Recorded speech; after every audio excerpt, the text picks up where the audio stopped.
Alrighty, thank you so much for joining us on our new episode on Chuco Chica. I'm here introducing the maestro behind the artistry of brewing at Flix Brewhouse in El Paso, Texas. None other than the acclaimed brewer, Jonathan Gaytan. With a passion for crafting exceptional brews, Jonathan has not only mastered the alchemy of flavors, but also received recognition and awards for his outstanding contributions to the world of craft beer. Be sure to check out Flix Brewhouse in El Paso, Texas, and other locations where they have the one and only and crowd favorite handcrafted Lucha Libre for an unforgettable experience. Los vemos aquí. Jonathan, thank you so much for joining me today. Happy to be here. I'm glad you could make it out, have some good cocktails and some beer and some popcorn. I'm so excited. This is our first location not in our living room. Isn't that wild? How does it feel? Honestly, just setting everything up, and I'm like, Andrew, we made it. Yeah, really? Okay, I love it. Yeah. I feel we're at Flix Brewhouse recording in this event room. Yeah, exactly. Yeah. I feel cool. You don't feel out of your element at all? I'm not going to lie, I do. Yeah. Because I'm in my couch sinking as the episode gets longer, and I saw that. I noticed that, and I was wondering, like, yo, where's that couch? Like, I bet, like, nobody can stop you from asking questions in that couch. Just like you can ask fucking Bill Clinton, like, why'd you let him take you off? And he's like, well, I'm not too sure about that. But you're in your chair, and you're like, yeah, I asked that. What's up? What's up? Exactly. Yeah. Exactly. Here you're in like this uncomfortable wooden chair, and you're like, this motherfucker really said this about Bill Clinton? Like, No, it's gonna be a great time, and I'm excited to share your journey and your personal life too. So diving into it, I want to know, as an entrepreneur in the craft beer industry, what sparked your passion for brewing, and how did it lead to the creation of Lucha Libre? All right, so let's get started. Back in the day, early 2000s, you couldn't get craft beer anywhere. So, and you had small places like Buddy's Beer Barn out on the east side. You had Hemingway's on Cincinnati, stuff like that. But my dad really was like, hey, which is so weird, but still, here I am today. Is like, hey, if you're gonna drink, I'm not gonna have you drinking like Bud Light or stuff like that, you know? Like, you're gonna drink some good beer. And like, I was entering high school, and so he was showing me all these different beers, and I was like, holy moly, this is like, these are flavorful. Because of course, growing up, like as a young kid, it was like the Bud Light, Budweiser era, and you would taste and you're like, oh, this isn't good. Right. This isn't what I thought. Like, why are you guys drinking this so much in abundance? You know, like, and so he was like, well, this is what I like to drink. This is what I do. And so I'm like, oh man, this is a whole new world. Yes. And so we learned different flavor profiles. We learned, okay, this is a brown ale, this is a lager, this is this, and this is that, right? And so we learned the nuances of beer. Okay. And so getting into high school, I was like, yeah, I don't want to drink. Granted, this is a high school party, you know, Dazed and Confused. It was always keg beer, Budweiser, stuff like that. And I was like, nah, I don't feel like doing that. So I would get beer from my dad's, collection, and I would take a little cooler at the high school parties. And I'm like, yeah, I'm not gonna drink that. I'm gonna drink this. And then, but I guess it taught me, if you want to say, how to drink per se. But yeah, no, I just, I guess at that time I felt unstoppable because I was like, I drink craft beer. I could drink all the Bud Lights. And then, and then you, because you're a kid, so you think you're indestructible, and life teaches you a lot of things after that. Absolutely. And so after that, it was just like, yo, beer is not just to be taken advantage of. And maybe we should respect this a little bit. And how would we respect it? Maybe learning how to brew it. And so brewing it came into play, and I started brewing it at home. And I found out real quick that I cared very passionately about a stupid liquid. because one of the events that I have, so we have Big Brew, which is in May, and Dia de las Cervezas, which is in November. But before Dia de las Cervezas came in to play, we always had Big Brew, and so I always prepared before I had this wonderful establishment, Flix, being a part of it. Before I was a part of it, I basically would just brew out of my house and like, hey, we're gonna have an event and I'm gonna brew 6 beers and we're gonna invite other people to brew beer and we're just gonna have beer. And I was just like, hell yeah, this is great. And like I remember like I made like a pickle beer and like another type of beer, but pickle is such a strong flavor, and that beer started like going up the line that it wasn't supposed to, Right. and like making its way into other beers. And I remember getting home and seeing that, and I was just like, I hate my life. Like this beer, all these beers are ruined, and I have the event next week, and I was just like, fuck. Like this black IPA probably tastes like pickle. This lager probably tastes like pickle. Like all of this fucking bullshit tastes like pickle. And like I was just so pissed. And like nobody's at the house. Nobody gives a shit. It's just beer. But I'm there at the house laying on the floor crying because all these beers probably taste like pickle. That didn't happen. Everything fucking tasted great, and like it was amazing. Like it was a great event, and everybody ended up loving that fucking pickle beer. Oh. And I was just like, "Fuck all y'all. That fucking pickle beer sucks." And they're like, "Why?" And I tell them the story, and they're like, "Oh, cállese, mija," like. And I'm like, "No, you don't understand, man. Like, this could have been ruined." I'm gonna get you a shirt that says pickled beer. Yeah.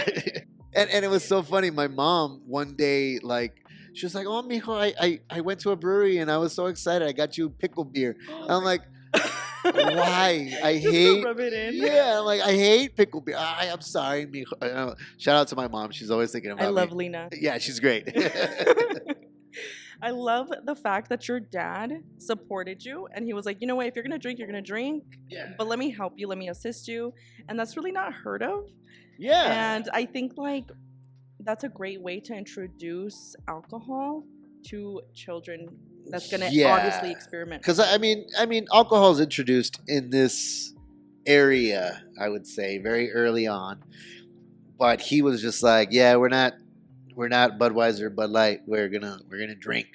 And I was like, we're gonna learn tastes. We're gonna learn nuances. We're gonna learn flavor profiles. And like now, when I drink a beer, I'm just like, this tastes like this, and this, and I don't like this flavor, and this is probably where it came from. So when you talk to your dad about all these flavors, he gets you. He understands. No, he does not. It's funny because now we have these events, okay, and my dad is just like, "Oh, I'm not a brewer. I just like drinking it." Yeah. And so he's still learning, like, because it's hard. If you wanna drink this, you can't dissect every flavor in there. Excuse me, sorry. No, go for it. That's what happens with beer. But yeah, you can't describe every flavor unless you're willing to dive in to your brain. Mm-hmm. Like there's times where I've made beer before and I'm like, this tastes like burnt tire. And it's like, okay, well, what happened? What is burnt tire?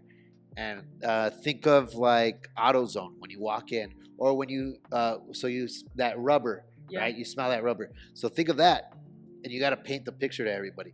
So burnt rubber is going to be like the rubber that you smell, but burnt.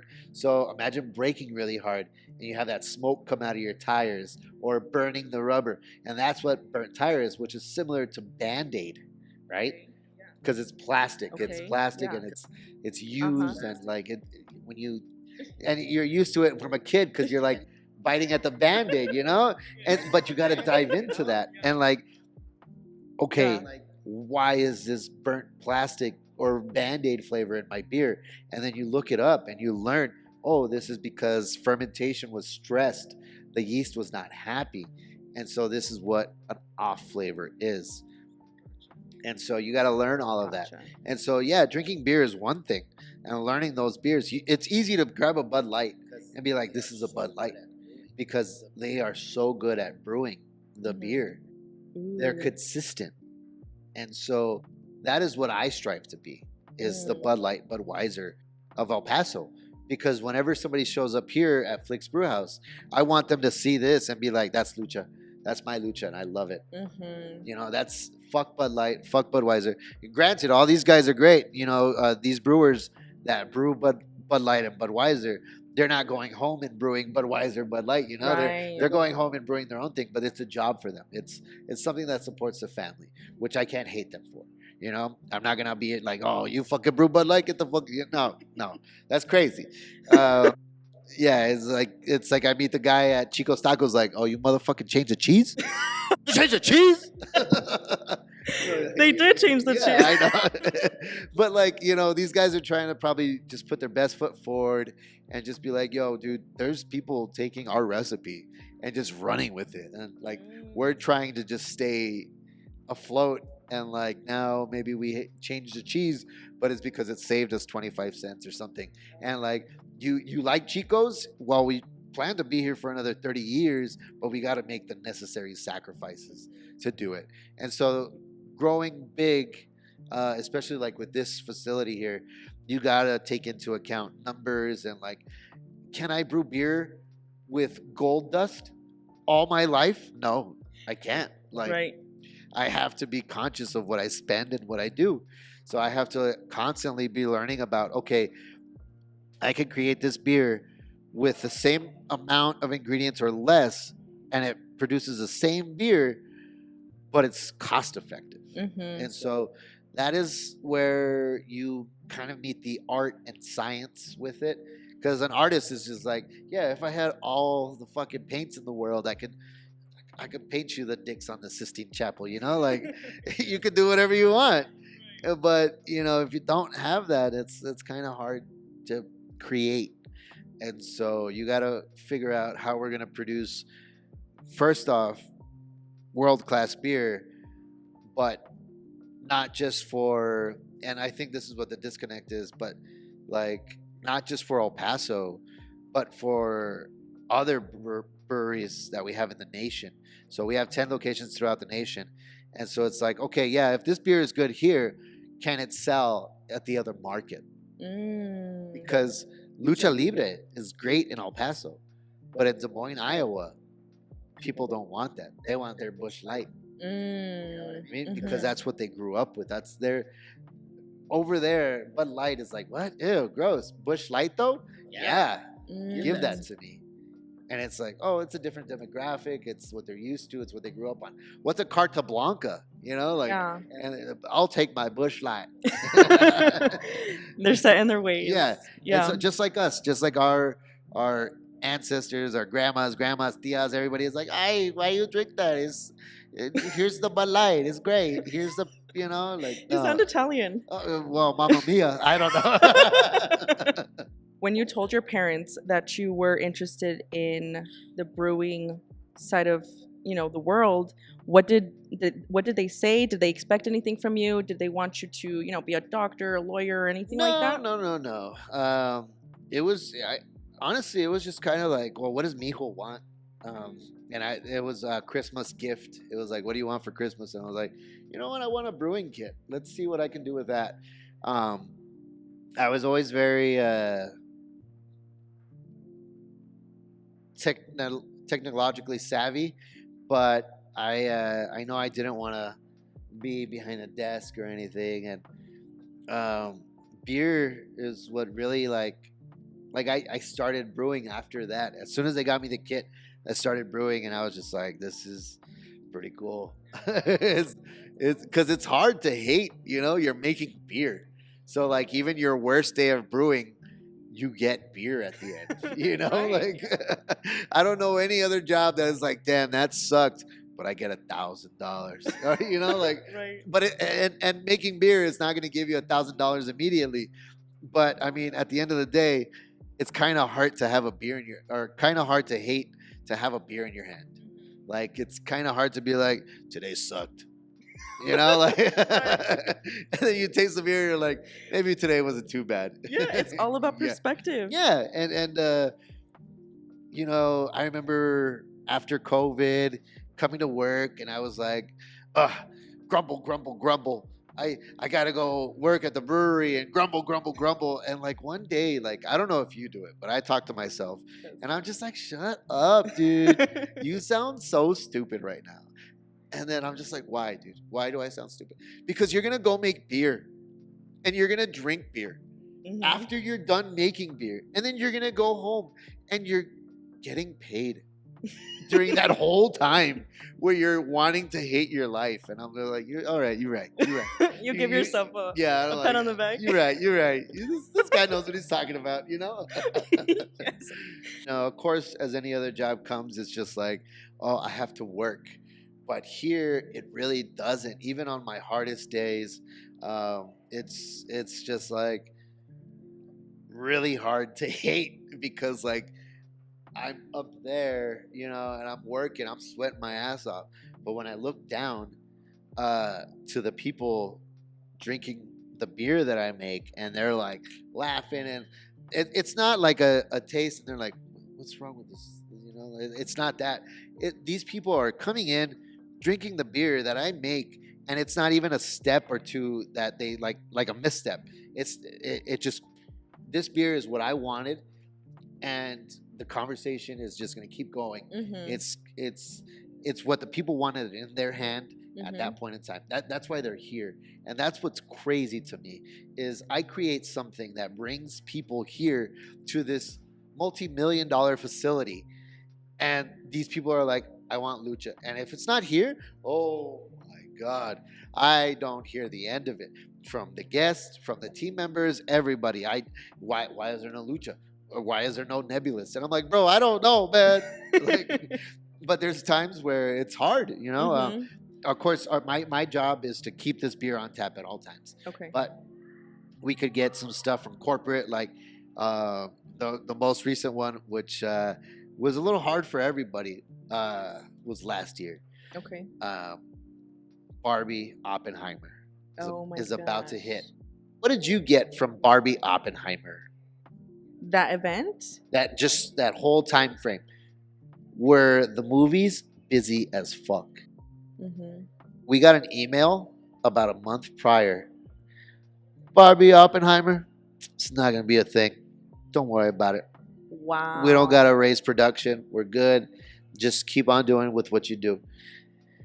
We got fucked. They told us to slow down production, and it just seemed like everybody and their fucking tia, grandma, whoever, and then the people that didn't even want to see Barbie still came to see Oppenheimer, and it was just like, bro, like the same week. It was literally days apart. And it was Barbenheimer, and it literally just depleted my tank volumes. Oh, I started up here, and I was like, oh, I'm good for the month of July. Nah, that shit fucking went down to the bottom in like 3 weeks. I ran out of 8 beers or 7 beers like within 3 weeks, and it was just like, how do I produce that beer back up to volumes within that time frame? Because people were still wanting to see Barbie up until August, and it was just a shit show, which was crazy. But it's nobody's fault. It was hard. How do you expect a children's toy movie to break records? Like you Did you contact the person who sent you that email? No. But it was we all felt it collectively. Was it not? It wasn't just this Flix Brewhouse. No, it was all locations. Everybody was like, do you remember when Anakin Skywalker comes into like that little room with the kids and he just fucking kills them all? Yeah, that was basically the guests showing up and just destroying all my beers. And that happened not just here, through all Flixes. Well, that just goes to show you how fucking good this shit is. Yeah, I really believe in our product because it's not just I. We have a group of 10 brewers that are phenomenal, and they're nationwide. So El Paso, at least beer-wise, isn't going to be behind because everybody's like, oh, El Paso's 10 years behind. Well, I have 10 breweries throughout the nation that we're all collectively talking every day. So as soon as the next thing hits, I have somebody already ahead of it. Like, yeah, it just hit here. We're working on it. We're going to design this recipe. We're going to let you know the best result that we get with this new recipe or whatever, or what new style. And so now it's not El Paso getting it late. It's like, oh yeah, we already been doing this. Like we heard about it. We tried it. It wasn't. It didn't work. Yeah. So that's kind of like your future in a way. Yeah. Giving you that, don't try this. Actually, this worked for us. Maybe you can try it out. It's really, I believe it's really about passion, and wanting to be, not a force to be reckoned with, but like relevant. Because if you're not constantly learning in any field, if you you could be any type of podcast without the lights, without anything. You're just a regular ass podcast, you know. You don't have the digital media, you don't have the visual. You're just voice, and so it's like, well, yeah, you could be voice and you'll do all right, you know. You'll be whatever you want to be, but as soon as you start investing, that's when things start to shine and grow. What you put into it is what you're going to get back, essentially. So, if you don't keep on learning, you're going to get left behind. If you don't change, you're going to get left behind, because that's the only constant is change. Right. It's inevitable, and just being open-minded. Yeah. In any field, anything you do, really. I'll suck it for a new recipe. No, I'm just kidding. I'm like, I don't know if I can put that in there. My mom's gonna watch this and she's gonna be like, Jonathan. Yeah, she's amazing. I love your mother. She's a very big supporter, and I'm just so thankful for people like that, because it's hard, especially in an alcohol industry based industry. It's, you know, you see it on FitFam every day, where drunk driving crash, drunk driving crash, drunk driving this, drunk driving that. Alcohol, blah blah blah, parents leaving their kids in cars, and it's so hard to be one of those people that manufactures something that affects people, because it's so accessible.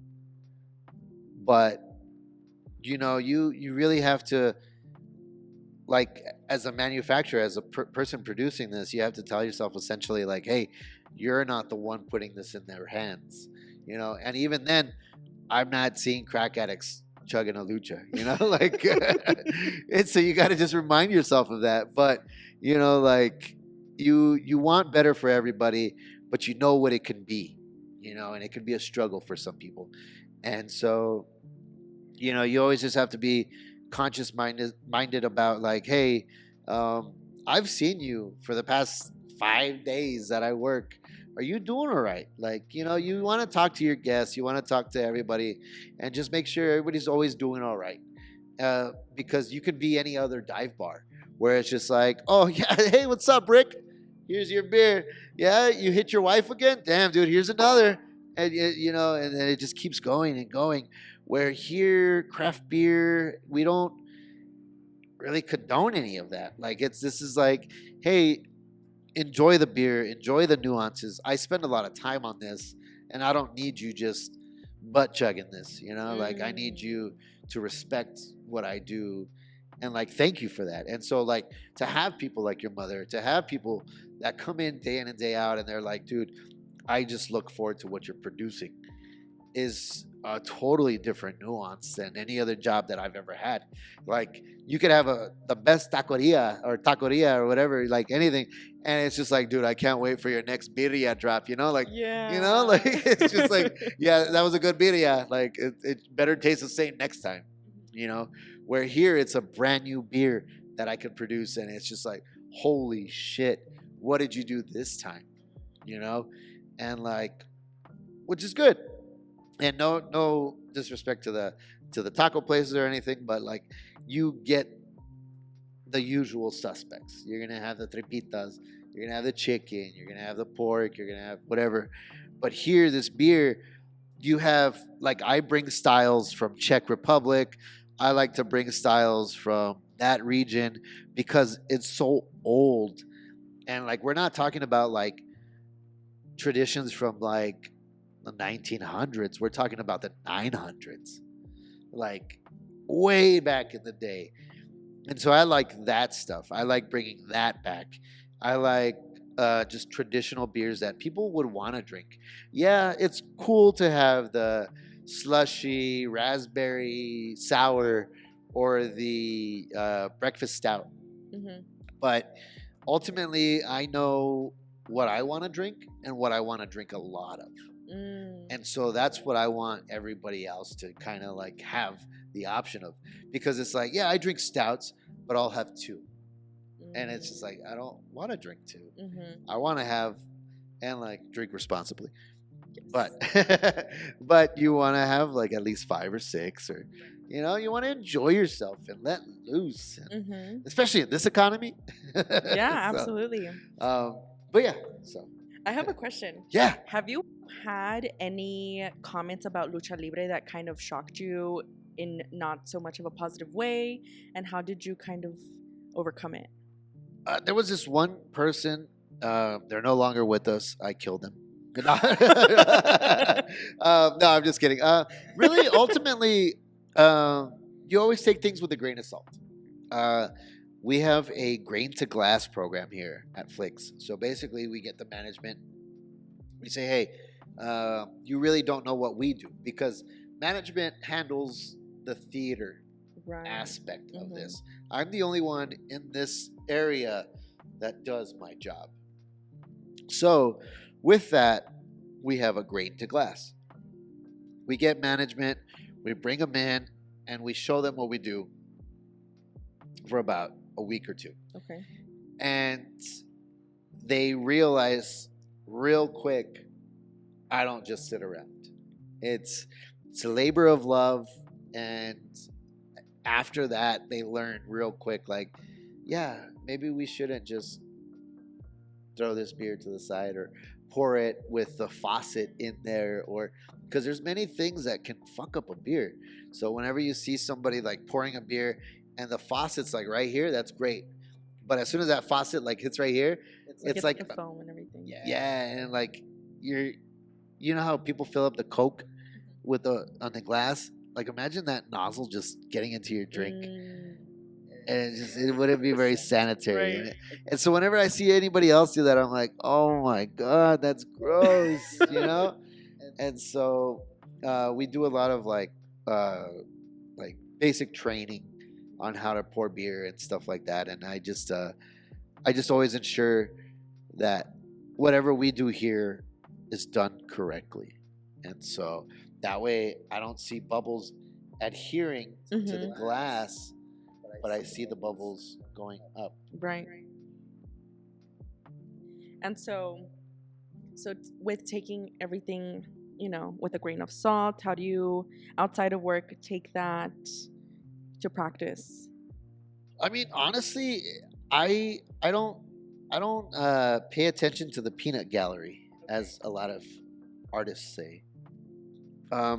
Because, and I don't know if you're aware of that reference, or yeah, so basically it's like these people paid pennies to watch you perform, and they really don't know how a performance works, what goes into it, how long you practice the scene, the crying or anything, like all of it. They don't understand it. They don't, you know, it's just a Bud Light in their hand, or it's just a Mission Impossible movie they see. They don't understand what it took. Yeah. And so I don't really pay attention to that, because I know and it's no disrespect at all, but I understand that my palate, there's a reason I'm here producing beer and not just drinking it. And so I understand what I want to go into my beer and what I want to give to the consumer, because the consumer can easily tell you, like, I want a hot dog. And then it's just like, all right, you want a hot dog and you want ketchup, mustard? No. The fuck you want a hot dog for? mean? Like, you're not gonna get relish. You don't want it bacon wrapped. You just want a wiener and a fucking bread. Like, get out of here. Go have a Bud Light. Do you oof, oof. Do you feel like a hot dog is a sandwich? Do I feel like a hot dog? No, I can't. Let's have that debate really quick. I can't. I guess just from basic like kindergarten where it was like hot dog hamburger, like when you fold the paper. Okay. Yeah, that it immediately changes it.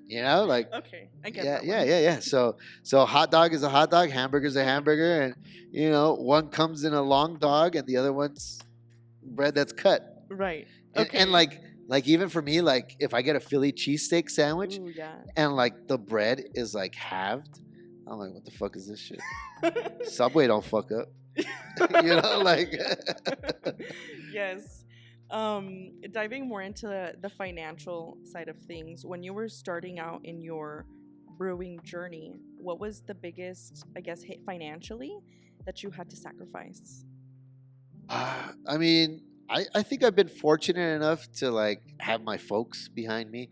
And so whenever it was like, hey, I want to brew a beer, and they're like, well, what kind of beer? And then it was just like, oh, I'll pay for that, because we're not just getting like a pint, we're getting like 2.5 cases, a keg of it. Right. And so like 5 gallons. So it was like, no, motherfuckers, it's not just me drinking this, it's all of us. So if you want me to make a beer, like, yeah, pitch it. So colecta. And so, but honestly, it wasn't really the amount of money. I would have to say it was the time. Time is money. Yeah, time is money, but money isn't everything. I would have to say time. And because I've talked to other brewers and they're always freaking out like, oh no, I got to do this, I got to do that. And like, from what I've learned being a part of a bigger company, is work is always going to be there. Work is always going to be there. I don't give a fuck what you tell me.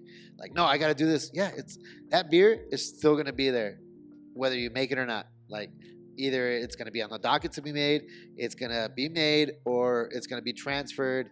Like, whatever, whether you're there or not, shit's going to keep on going. And so, for me at least, and with this company, talking to my bosses and everybody, basically it's always take care of yourself. Because without you, we don't have a brewer. Like we don't have somebody that's going to come in and do the movie slots. We don't have anybody, and this company really understands that. Flix, they really understand that you got to take care of yourself before you take care of anybody else. And yeah, so I don't really worry about the work. I worry about my time, because work is always going to be there. And so how do I manage my time to deal with work and still have time for myself? You know what I mean? Because like like I said, work is always going to be there. So if I could double up on a day and then I could have Friday off, yeah, because I know that job is not going to be there on Friday because I worked extra hard. And so like, yeah, work is going to be there if you don't do it. So I work extra hard to be able to do what I want. I love that. Yeah. I feel like a lot of people do stress about work and they don't see the bigger picture. Yeah. So, I mean, I'm seeing the bigger picture right now. I work at the hospital and I work 12-hour shifts. Yeah. And so sometimes I'm like, oh my gosh, I'm stressed out. I'm taking care of other people and it just gets a lot. But I feel like other careers that people are in feel that way too. So the fact that you can kind of acknowledge that. Yeah. Because you're always going to deal with sick people, right? Mm-hmm. But like, what happens the day that you get sick and you haven't had a day off and you haven't taken the time to have a day off? So it's no longer you're checking your body, it's your body checking you, and yeah, it's going to stop you. And so if you never decided to stop and take the time to take care of yourself, well, now your body's forcing you. Mm-hmm. And now your work is realizing, hey, you're out, because this is all of a sudden where if you just did that due diligence to take care of yourself, like you decided to be a little selfish and be like, you know what? Fuck this. This is Martin Luther King Day. I'm not coming in, Yeah. I'm going to have fucking margaritas and tacos all day. Like, yeah. And then you come back to work and you're like, dude, I had a great fucking time. I'm chilling. What's up? You a sick bitch? Come here. I got you. If it wasn't brewing beers, what would you be doing? Man, that is an insane question that I haven't even thought about, because this just kind of landed on my lap ultimately. I don't know. Like I did the fire tech program. Oh. And then I was I did the clinicals with the EMT for a little bit, and like I don't want to see blood. I don't want to do that. I like I carry kegs, you know, and I couldn't see myself carrying people out of a building. You know, if it's burning, I'd be like, oh, that sucks, bro. But like I just couldn't. Like, now that I think about it, I couldn't see myself being a firefighter or an EMT. Like, bro, like my day would be ruined if I saw a dead baby. Like, that would be horrible. I think a normal person would respond that way. But like, dude, if I think about it, like, I guess that's probably why it's so hard, because what else is there? Like, I get up, I come here. If I want to watch a movie, I can.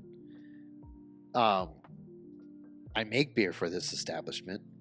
A lot of people love it. Like, it's hard to hate. You know what I mean? If I was anything else, like I always talk about it, like if I was a doctor, it'd be like, oh man, this day sucked. There was like 3 people that died, blah, blah, blah, blah, blah.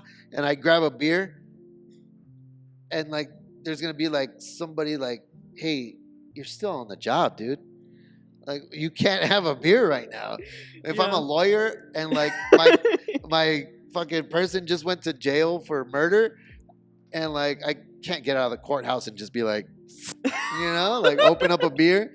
Like, there's no other job that is just like, you know, today sucked, and I can still be at my job and be like, hey, let me get a beer real quick. You know, like, it's hard to hate. This is the only job where I can, you know, essentially be myself and just be like, you know, today did suck.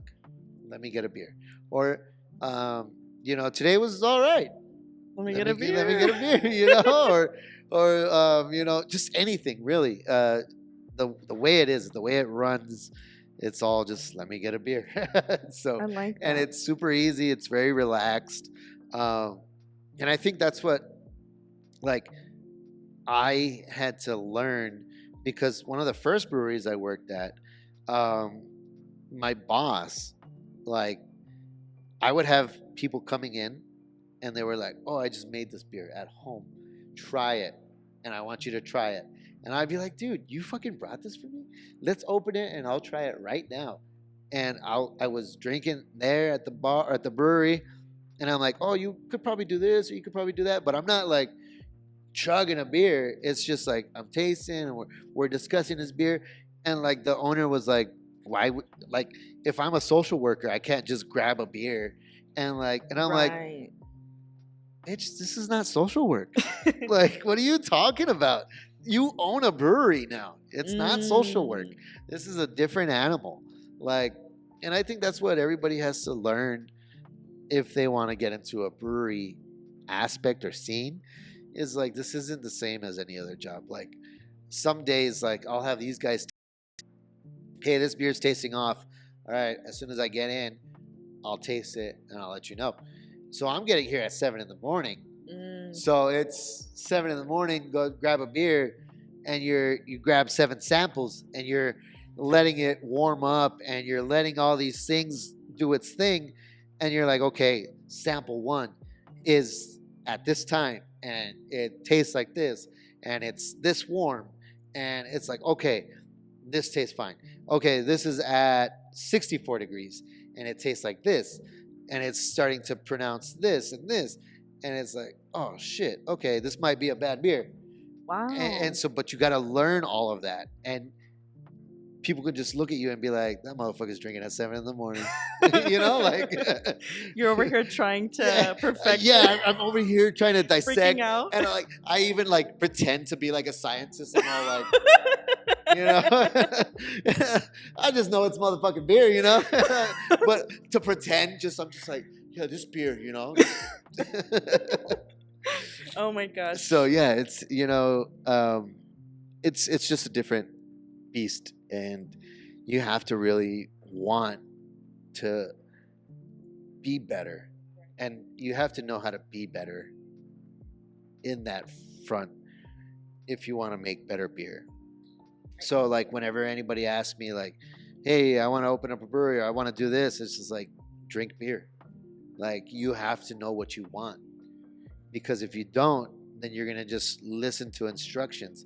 Like when you're cooking, it's like, yeah, you can get that macaroni recipe and you're like, oh yeah, this is great, and you'll get great macaroni, you know, I got the blues, whatever.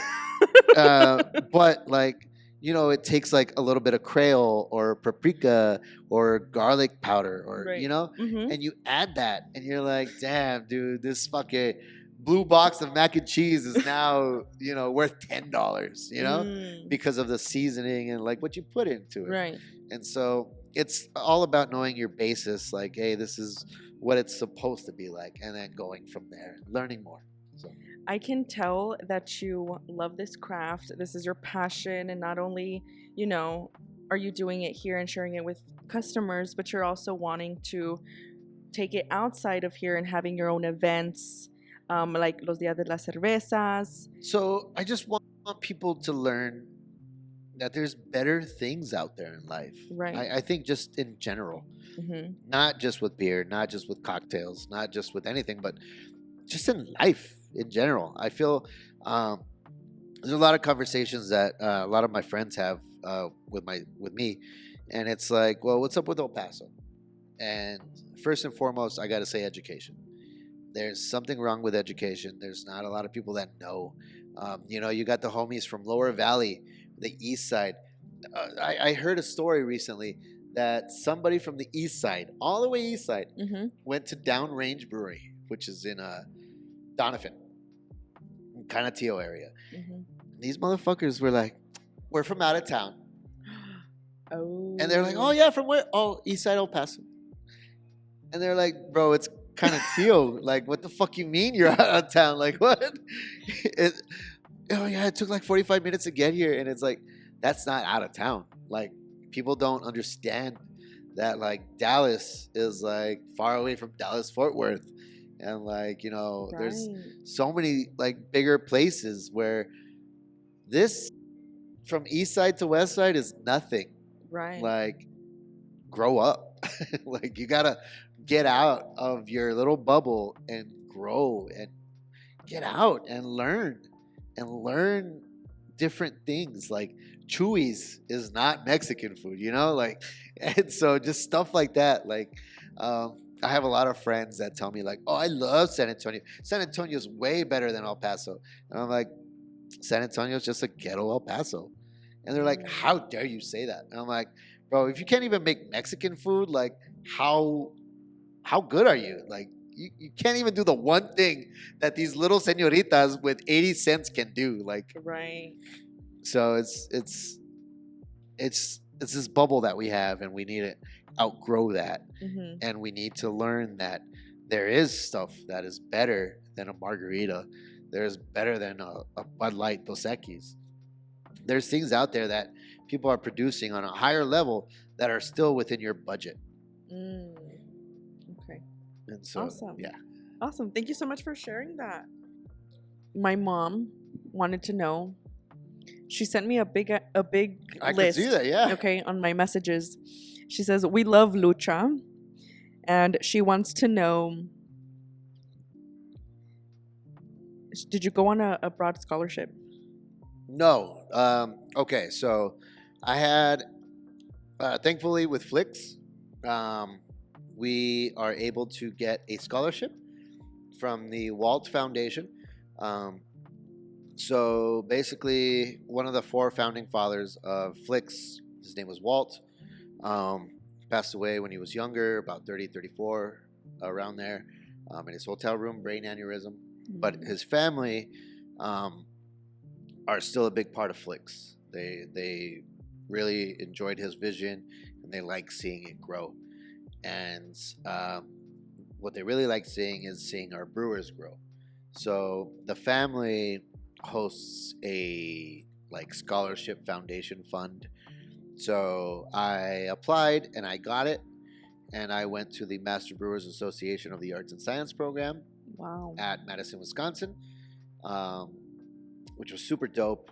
A really like humbling experience being around so many beautiful minds from all around the nation, and they're from bigger breweries, little breweries, all around, and it was just really cool to be a part of it. And not only that, in the brewing industry, there's not a lot of Mexicans. It's crazy. You would think. Yeah, right? Exactly. But yeah, in our class, it was basically everybody else and 3 Mexicans. And I was one of them. And it was so crazy because I felt like the typical El Paso Mexican, which was like everybody's speaking really fast Spanish, and you're like, huh?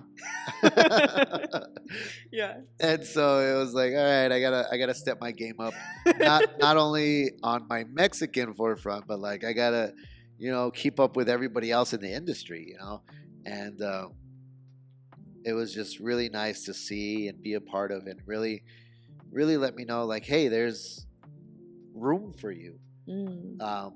Because like even though you see like so many other people from different nationalities, you don't see yourself, and you're like, okay, I can fit in here, and like I'm already a part of this group. How can there be more of us? How can there be more people like me in this realm? And so it's just a great opportunity that I see for everybody else. But I guess at the end of the day, it was really, really humbling because it was I was in Denver, and like with my accolades that I have, thankfully, knock on wood, they keep coming. But it was just really, really crazy to be in the line for the restroom, and I heard Spanish just being spoke right behind me in Denver, of all places. And I was like, what? They're speaking Spanish here? And then I fucking turn around like, ¿Qué? ¿Qué estás diciendo? And they're like, they look at me and they see my hat that says Flix. And they're like, it's Jonah de Flix. Oh, and that's like, awesome. I'm like, yeah, what the hell? Like, how do you know who I am? And they're like, it's Jonah de Flix. And I'm like, oh, shit. And so, like, people from Chihuahua, people from deeper Mexico are recognizing what I'm doing, and like the collaboration that I had with Juarez and stuff like that. People really, especially in deeper Mexico, they're just like, holy shit, like this guy has a World Beer Cup medal, and he's still playing around with the smaller dogs in Juarez or wherever. And like, I'm like, yeah, dude, like, why do I have to just stay here? Like, there's so many other places I can go to learn from. And so going abroad was basically me going to the Czech Republic, where I was invited to from the Ministry of Agriculture department from the Czech Republic. So they host 12 brewers from from the U.S. and Canada. So 6 and 6, and then you have like 3 or 2 people from what do you call them, like publicists and stuff, like not publicists, but like people that write about it. And so yeah, and I was the only one from Texas basically on this trip, and we went to the Czech Republic. And like we got to play or visit 10 places within the Czech Republic. Everything was paid on their dollar. All I had to do was just pay for my flight. When I got there, like they paid for the hotel, my food, my beer, like everything. And it was just an amazing, humbling.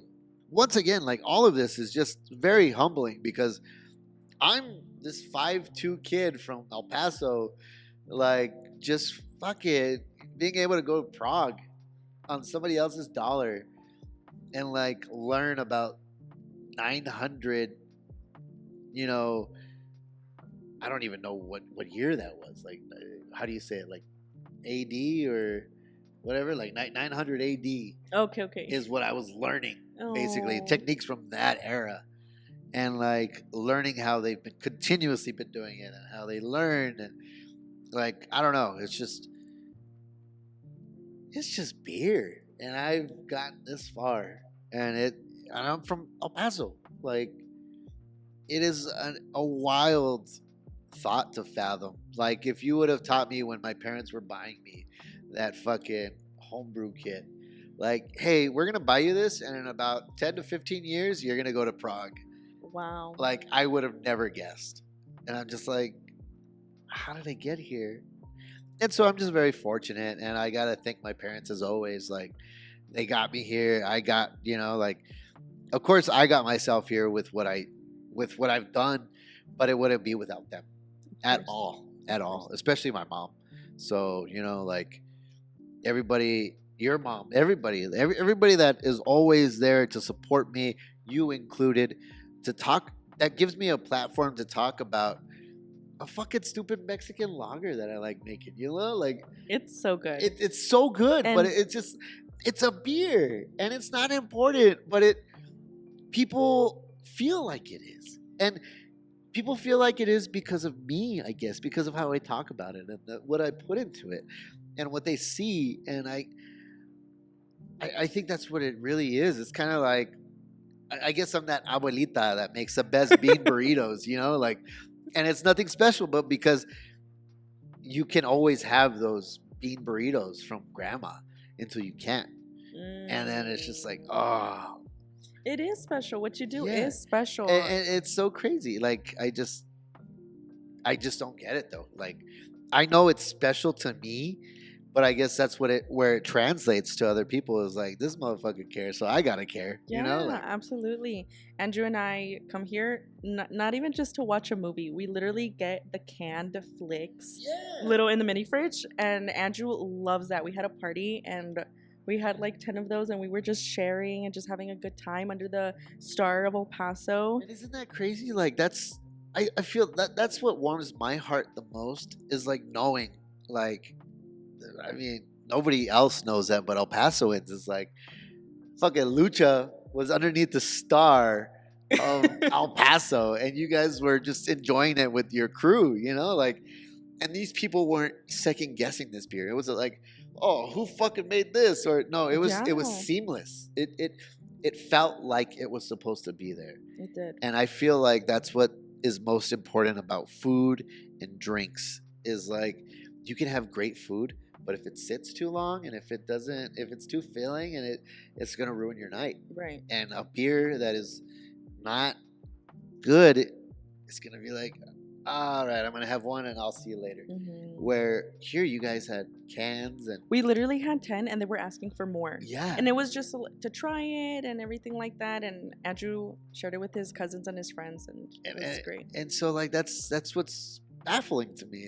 It's I'm just this cat, just brewing beer, trying my best, and that's essentially what I wanted is just everybody to have beer that they really enjoyed, because I don't think that's a thing anymore in both realms of food and beer.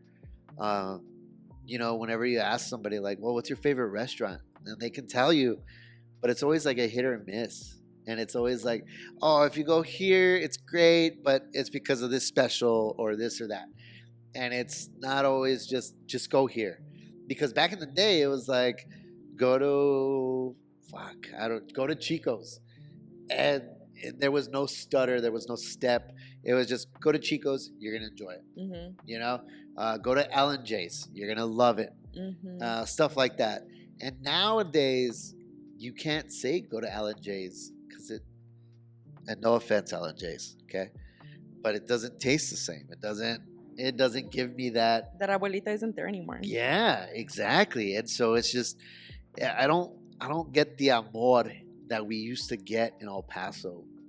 You know what I mean? It's only far and few between. How do you feel like we can get that back? let somebody that cares about the product versus money take over. Uh, so of course, you always want to make money. You always want to make money, right? But that's not the end game. That shouldn't be the end game, because what happens when you have all the money in the world? Like nothing. You're gonna go home and make that shitty ass Chicos. Like you're gonna go home and make that shitty ass beer. Like no, you gotta want it. You gotta be a part of it. You gotta be in the community. You gotta learn what the people want. And, you know, I think that's what I do best here. At least is I'm always at the bar, not drinking, but I'm always here at the bar listening to the guests, and I talk to them, and I'm like, hey, what would you like to see next? And I always hear them, and they're like, oh, an IPA or this and that. But really, they just trust me because I listen to them, and they kind of, it's kind of like you never questioned your mom really growing up, like what's for dinner. It wasn't until you were older and you were jaded, but like, you know, growing up, you're like, fucking mom needs sopita again. Fuck yeah, dude. You know, like, and I feel like that's where I'm at here. Is like Jono made another lager. It's kind of like Lucha, but not. Fuck yeah, dude. You know, like, and it's just like, because I'm comfortable with what I know, you know, like, so of course your mom knows all the Mexican food or whatever. So it's going to be great no matter what. So that's how I feel with my beers. Is like, I can produce lagers and I can produce your hazy IPAs, and I'm going to know where I fall short, and I'm going to be like, hey, I got to put more time into this, or hey, this is going to be great, and I just got to tell everybody about it. And so it's really learning about that. Like, how do you sell the beer if you know it's not going to sell? So it's just like, hey, you talk to your team members, anybody else that works here. Hey, this beer is this, and this is the best way to sell it. So basically, kind of like to put in perspective is like, if somebody walks up to the bar, I like Bud Light. You like Bud Light? I got Lucha. I like Dos Equis. Lucha. I like Shinerbach. Okay, we got 10-day Scottish Ale. I like Hazy IPA. Okay, Nebulous. And so really educating, like we talked about. Education needs to be the forefront of anything, really. Whether it's beer, whether it's English, whatever. It just has to be fucking taught. And like, it just, you have to care about it. You have to really care about what you teach, because if you don't, nobody else is going to care. And like, that's what I have to deal with, is like, why are you going to listen to me talk about beer? Well, nobody is, unless you care enough. And that's what brought you here. It did. I'm so excited for our listeners to know about you, your journey, and your process. If you can share. So the process is really simple. I don't make beer. I make sugar water. So what I do is I get grain, barley, and I crush it. And I'll crush that barley to not an oblivion. It can't be powder. It has to be the husk still intact, but just broken real quick. And that allows me to add the water to where I extract the sugar, because you don't want a powder, because it'll clog up everything, your pumps, all of it. So as long as everything is still intact, we're able to extract the sugar water that we need. And the husk itself creates a filter in its own. And then I'm able to extract all the wort. Wort is sugar water. And with that, I can boil it. So basically, I can get the wort. But if I just threw it in a fermenter, I have all these other variables of like, it's kind of just like getting cilantro and wetting it and then expecting it to ferment or something. And it's just like, that's not how it works. So I have to boil it, and then I boil it, get rid of any bacteria or anything that could, mess up my fermentation. And then I add my yeast after that. But the boiling process is what's most important. Once I add it to the fermenter and I add the yeast, my job is done for the most part. I got to monitor temperatures and stuff like that. But really, the yeast is starting to consume those sugars that I gave it and Mm-hmm. convert those sugars into ethanol and CO2. And so that's what creates the beer, which is crazy because I do have classes here at Flix, and yeast is a living organism. It is one of the closest living organisms to us. It's a eukaryotic cell.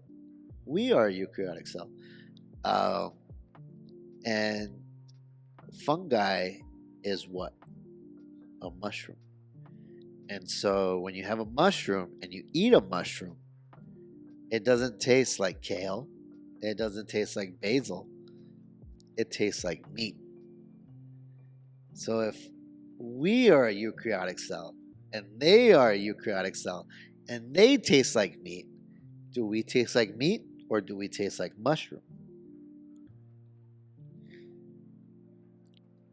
And it's a crazy thought process, but at the end of the day, these mushrooms are the closest living organism to us.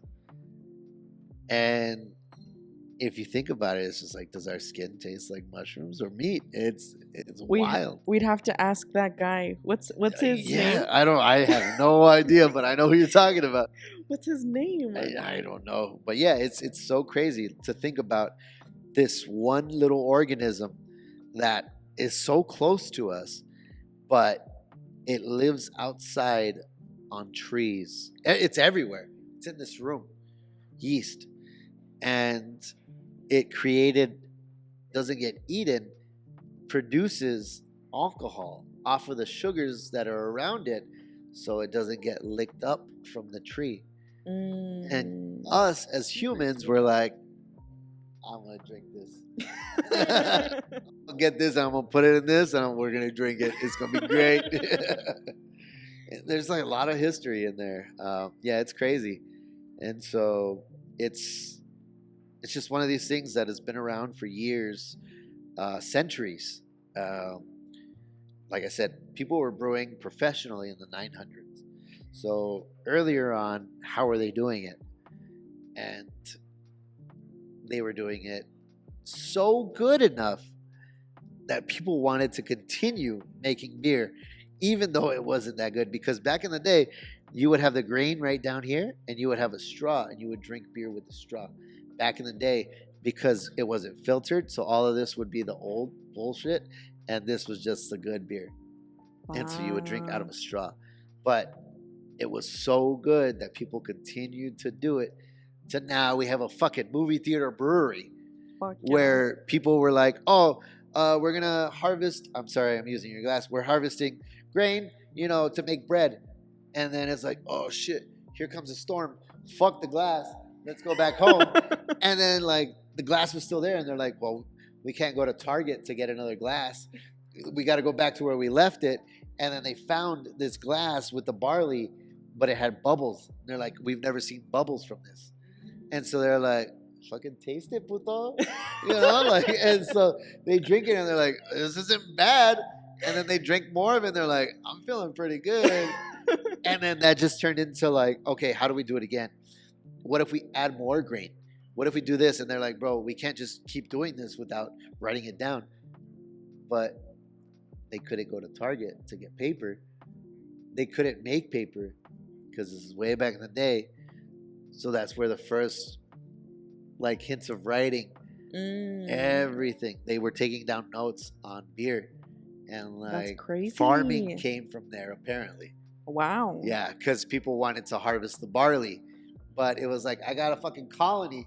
It's not just your Theo and I trying to get drunk. We got other people trying to get drunk. And so they're like, okay, well, how do we grow this? How do we make this into a bigger batch? And so they had to write it down and stuff like that. So, yeah. Wow. I had no idea that was the history and beer, the process of there's a documentary, How Beer Saved the World. Talks about like Sam Adams, stuff like that. They did an experiment where they got duck pond water. So imagine getting like escarate water. Okay. And making beer with it. Yeah. But if you tested that water before you boiled it, you would die. Like if you just drank that water, you would die. But after you boil it, you make it into beer, blah, blah, blah, blah, blah.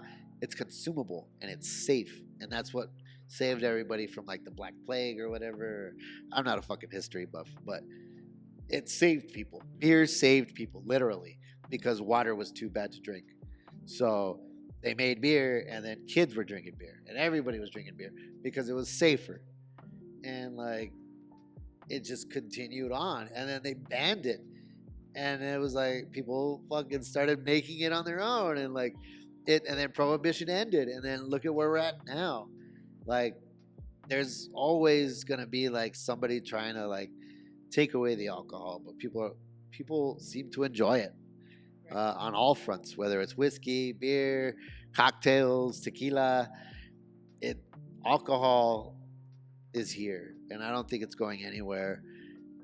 I really think if it's going to be around for this long and longer, I think it's time to get out of that Budweiser, Bud Light, and start experience the rest of the world. Just like if you're living in the lower valley, it's time to leave that little bubble and get the fuck out. Actually get out of town. Yeah, get out of town. Go to Rio Doso. Like, just somewhere, please. Yeah. Just get out of your bubble. Learn more. Whether it be food, beer, or whatever. Just always want more from life. Because if not, you're just going to live a very simple life, which is okay. But there's more. There's more out there. There's more flavors. There's just more conversations, more everything when you get out there. You know, just put yourself out there, and you can find a whole new world easily. I love that. Thank you so much for sharing, of course, your journey and your experience regarding Lucha Libre and just your journey. All the beers. All the beers, absolutely. I have one more question for you. You got it. What is your top local spots here in El Paso? Top local spots. Let's do food. Food, drinks. See, anything. This is gonna be a hot take. I would have to say. I don't. You know what? I will give one place, two places, and one's a daytime and one's a late night. So daytime, Orange Cow, Orange Cow burger all day, every day. I fucking love Orange Cow. I'm a big cheeseburger guy. Like, I don't need fucking pickles or anything. Like, just like, I mean, I love pickles, but like lettuce, tomato, pickle, burger, cheese. Like, that's it. I don't need, chorizo and like fucking mountains of whatever like Panda Burger does. No, I just need a simple cheeseburger that's gonna be great. Orange Cow does it the best. And then if we're doing late night, Valentine's Kitchen. They're out of Love Buzz. They used to be right next to Hope and Anchor, but now their only location is out of Love Buzz, the food truck. That is some of the best tortas, best tacos I've ever had. I'm seeing a trend, not a trend, but like purple, blue tacos, colored tacos. Oh, yeah. I don't give a fuck about that. I would have to say the best tacos are Dan Cucos. Like, I'm not getting a fucking blue tortilla and like paying $15 for it. Nah, I'm getting like fucking 7-ass fucking bomb-ass tacos, and it's fucking the best, Like, I feel like, yeah, we have some people that are like, oh, we're trying to bring deep Mexico, blah, blah. No, the fuck you're not, dude. Like, my grandma is from deep Mexico, and she's not making me fucking blue tortillas. Like, shut the fuck up, dude. Just make me a pastor taco or like barbacoa. Call it a day, dude. Like, I don't need to have like crema with this. No, just fucking give me a salsa, meat, and a tortilla, dude. Like, simple. Like, yeah, everybody wants to make things difficult. And like beer, cocktails, everything should be simple, cohesive. Learn your flavors, learn your nuances, and just go about it. Like, learn to love it.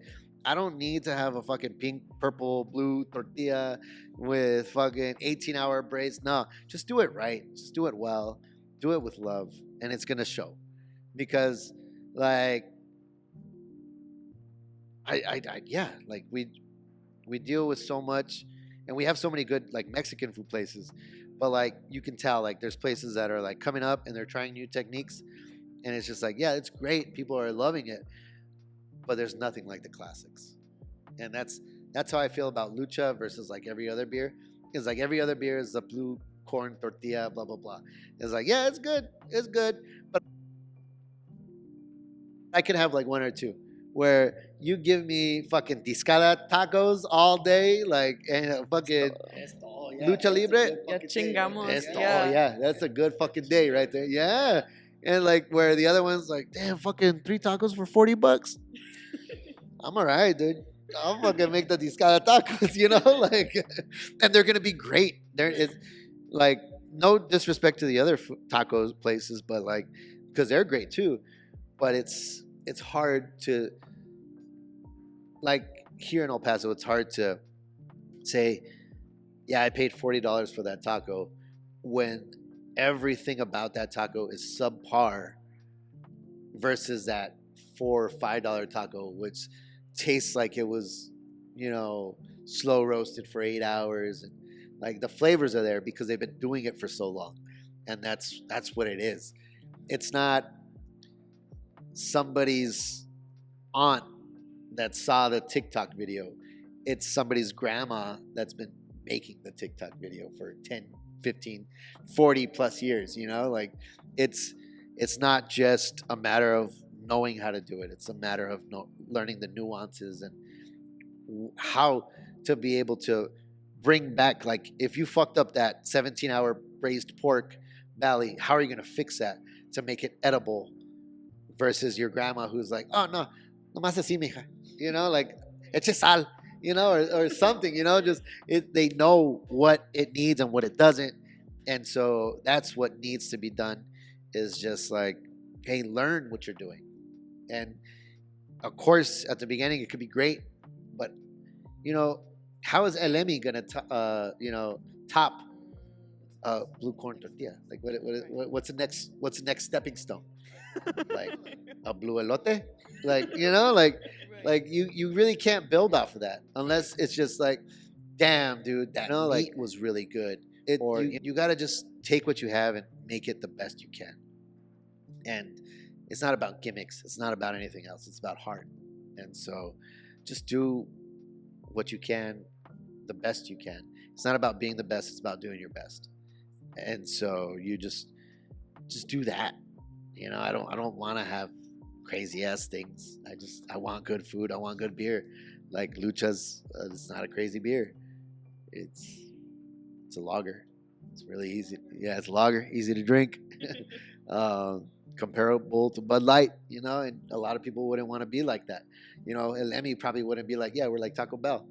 And it's like, bro, Taco Bell fucking sells millions. You don't want to be like Taco Bell? Like, what the fuck you mean? Like, that's a good point. Yeah, like you just do it right and do it well. And like the rest comes where they want to be like, no, we have the best taco. And it's like, to who? To who? You know, like, I'm not seeing the thousands come. I'm seeing the hundreds. I want to see the thousands. I want to see. That's what we are looking for here. Like, I'm not trying to sell just to one person. We have 9 theaters that hold about 100 people each. So I'm trying to hit about, 900 to 1,000 people. And that's just in one round because it's a movie theater. So every time we fill up the theater, as soon as that movie gets out, we got a whole new round. Right. And so keeping it up, consistency, quality. And we're just talking about beer. Isn't that crazy?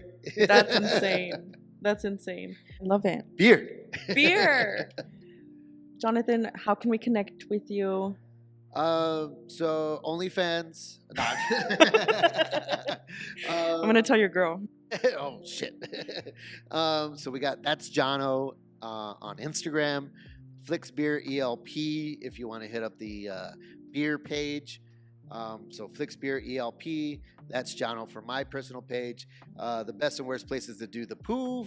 That's if you want to post about, taking a horrible shit or taking a great shit.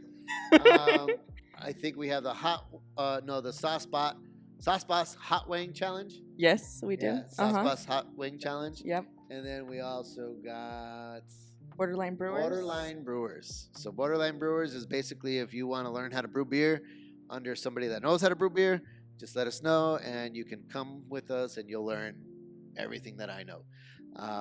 And yeah, that's basically about it. The rest of it is I'm a digital viewer.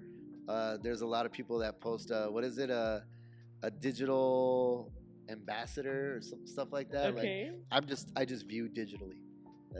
I'm nobody special. I look at these pictures and I'm like, this is great. I love it. Make sure to go under the description and follow Jonathan and his amazing journey. Jonathan, again, thank you so much for having us here, giving us popcorn, Anytime, cocktail, and lucha libre. Hell yeah. All right. Cheers. Cheers. Salud. You finished? Oh, yeah. Cheers your popcorn. Oh, cheers my popcorn. There you go. Cheers. Cheers.